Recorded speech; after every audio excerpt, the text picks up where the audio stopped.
Jay, are you there? Yeah. Hey, Jay, how you doing, man? How you doing, bud? I'm doing good. Thanks for taking some time to call in. You got it, man. So what's the latest? What have you been up to? It's recruiting season and basketball season, so that's my interest has been split, I guess. Normally we'd be all basketball happy now, but with Coach Pete going to Boise State, this new coaching staff kind of scrambling right now, so following the recruiting train as well. Jay, what do you think about that move? I think it's a good move. I think it's a good move. Yeah, University of Washington will be happy. He's a stand-up guy. Excellent. So So it's been really busy right now with everything going on. Are you following much of the Super Bowl hoopla, or what's happening there? Oh yeah, for sure.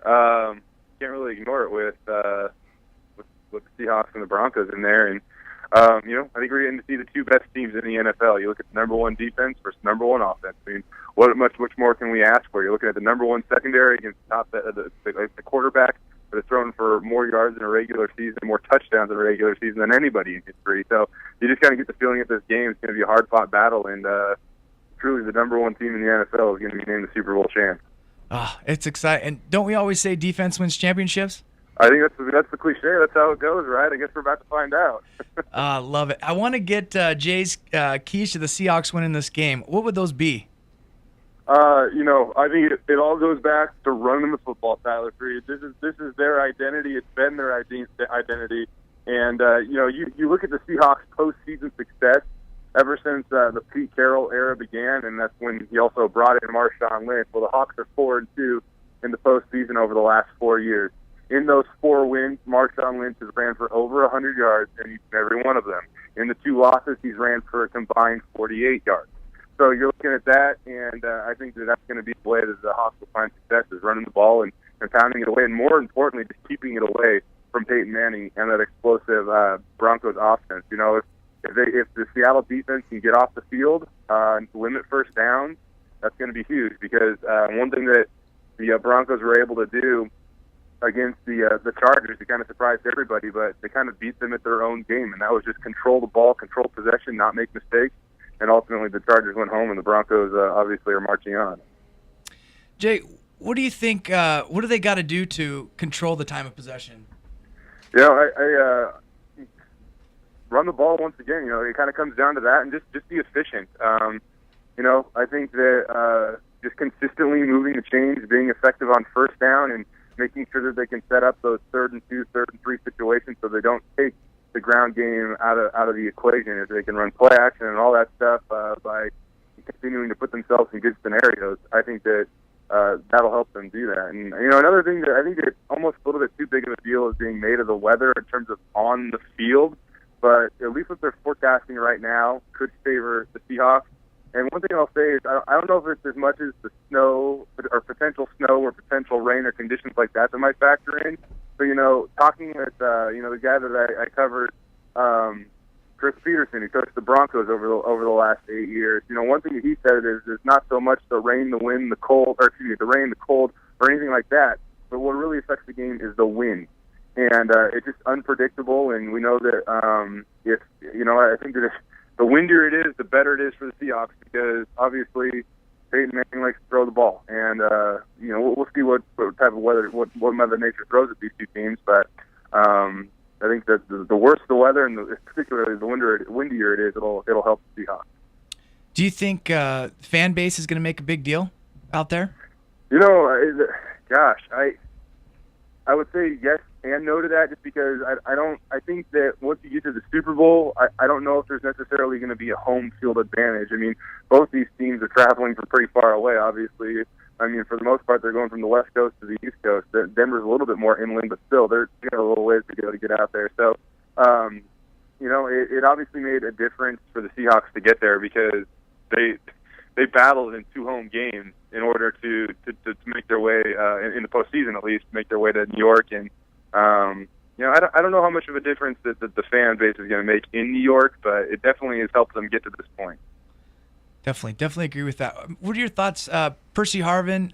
Is he gonna be an X factor? Is everyone asking that question? I think so, and I think it's kind of an obvious question. I mean, you're looking at a guy that has played 33 snaps this year, and for the most part, everybody knows that number because he's been a big impact player in those 33 snaps.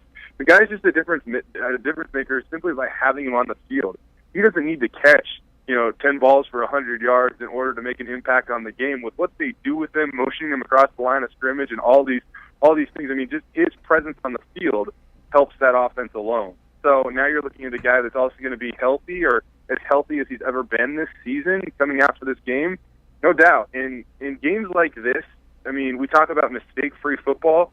Well, special teams play a huge role in these games, and so I think that Percy Harvin can definitely will definitely have an impact on this game, especially if he can rip off a big return. We saw him do it against Minnesota in his first game with the Seahawks, and we'll see if he can help dictate field position in those regards. How about Lockett? When you're talking about special teams, he just amazes me how he flies down that field.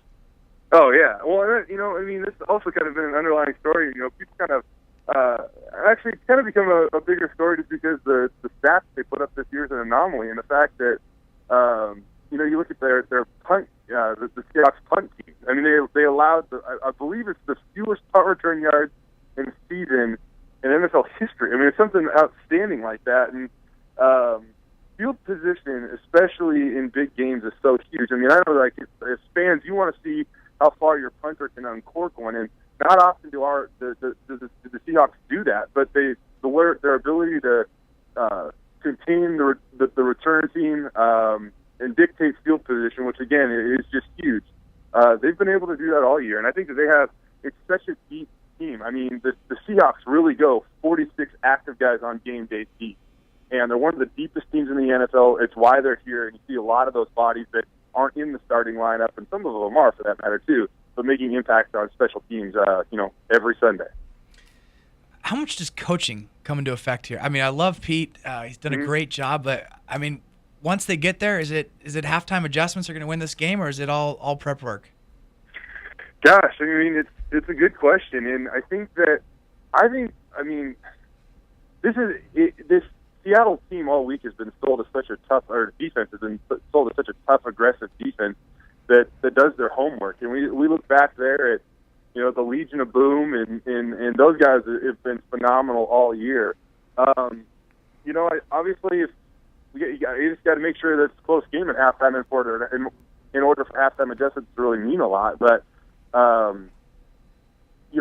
Pete Carroll, man, he's been teaching those guys since day one to be competitive. And I've listened to a few things that he said. He's been talking about how he tried to bring that USC mentality with them in terms of just teaching and encouraging and competing with college players, and it's worked amazing with the Seahawks. And a big reason, in my opinion, why is the Seahawks don't have a lot of really old veterans. I mean, a lot of these guys are pretty young and have been in college not too long ago, so I think it was really easy for them to buy in to what he was preaching. But I think that I think that it's such an interesting matchup because I think talent-wise across the board, it's an extremely even matchup. But with the way these teams execute and get stuff done, they're kind of, I don't want to say they're opposites, but they're kind of opposites. I mean, obviously Seattle's identity is running the ball. Peyton Manning is the Broncos' identity and getting into all those talented pass catchers that he has. So I think that both teams are going to be ready to go from the first snap. I honestly do, and I don't think that. I think that they'll, a lot's been made up of the Super Bowl and the media hype. I just feel like these teams are ready. They're going to be ready to play, and I feel like both coaching staffs are going to have their guys ready to go. It's kind of one of those things not a lot of people like to talk about the next season when they've got such a big event coming up. But are you nervous at all for the Hawks for what they have to do with their free agency moves and new signings and all that? I think that next year, this time next year is going to be the time when everybody's holding their breath, because really for the next, the Super Bowl's on Sunday, so for almost the entire next year, they're going to be in a good situation with their cap. And the reason why is they were able to draft Russell Wilson in the fifth round. They were able to in the third round. They were able to get Richard Sherman in the fifth round. They have so many young pieces that they were able to steal late in the draft that they're in such a cap-friendly situation. It's a very good thing.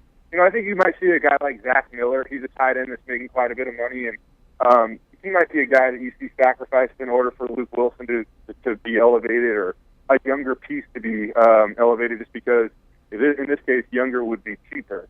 But I think, the Seahawks are in a very good zone right now in order to make a 2-year run at a Super Bowl. And I'm talking about this year, obviously they're there, and next year as well. Because after that, it's going to be time to open up the wallet and pay Richard Sherman and pay Russell Wilson. And, those are looking like they're going to be two pretty big contracts. And I don't want to see them regress to, basically what the Ravens did this year. And they really relied on Joe Flacco to win them games. And, I think we all kind of saw Joe Flacco was outstanding last year in the playoffs, but at the same time, he just doesn't seem like a quarterback that's going to be able to carry his team a la a Peyton Manning or Tom Brady during, for most of his career. Even he's still doing it now, heck. But I think it's going to be a good 2-year run here for the Seahawks. That's what I like to hear. And Jay and I both went to college together at WSU, and Leach's style, that kind of screen pass, do you think we can take advantage of that a lot with Tate and Baldwin? I mean, are we going to see a bunch of that to keep the ball in our playmakers' hands?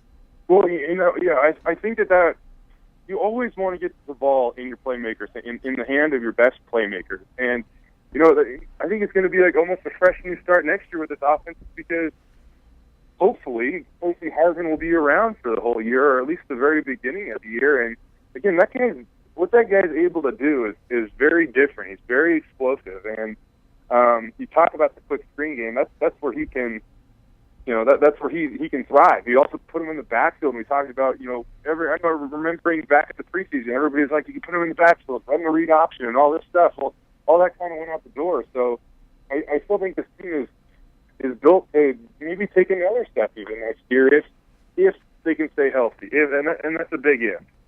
Jay, we don't really have like a Ray Lewis. We obviously don't have Ray Lewis on our defense there, but who's that heart and soul of the defense? I think that you usually hear all the guys react to what Richard Sherman's post-game interview, and they just all seem so positive about him. And the trash talking that he said, it's not to put himself on a pedestal or make himself stand out, but he really feels like it motivates the team. And you look at the swagger that defense plays with, and I think he's a very good piece. I mean, I think the team means as much to his mentality, means as much to that defense as Marshawn Lynch's mentality means to that offense. The Pete Carroll brought in Marshawn Lynch for that reason. Obviously, beast mode was a talented running back, but he wasn't beast mode until he came to Seattle and ripped off that run against the New Orleans Saints. And I feel like he didn't have a run. It's just a good identity for that offense. And I feel like that moment is being captured by Richard Sherman maybe right now. And if you see that maybe finish this drive, he's the best quarterback in the game. And I think that I do believe that. I went back and watched the thing that NFL.com, NFL Films or whatever did with Richard Sherman a little bit earlier this year, and he talks about, there's this myth out there where the best cornerbacks aren't thrown to, and he goes even further into it where he's like, that's not true, because if you're the best, you should be able to bait quarterbacks into throwing your way. And so you led the league with 8 interceptions this year. He said it's his job to go get interceptions. He did that all year. He sets the tone for that defense, and really, I mean, I think that whole secondary does, because they dare you to throw with what they do, and they don't blitz a ton. They really rush 4 guys a lot. They dare you to throw, and so far they've answered the call this season. They allowed 172 passing yards this year a game. That's it. That was number 1 in the NFL by far. I'm getting goosebumps, Jay. I love hearing that stuff. So we got one quick last question for you, and then we got to switch over to the next guest. But prediction for the final score of the Super Bowl. What do you got? If it gets above the 30s, I think it's a bad deal for the Hawks. I think it's going to be something along the lines that we saw in the NFC Championship game. I'll go 23-17 Seattle. Awesome, Jay. I love it. Go Hawks. I appreciate you calling in, man. Good to talk to you, and hopefully I'll see you soon. You got it, bud. Best to you. Thank you. Take care. Yeah. All right, we'll take it back to our producer for a quick break.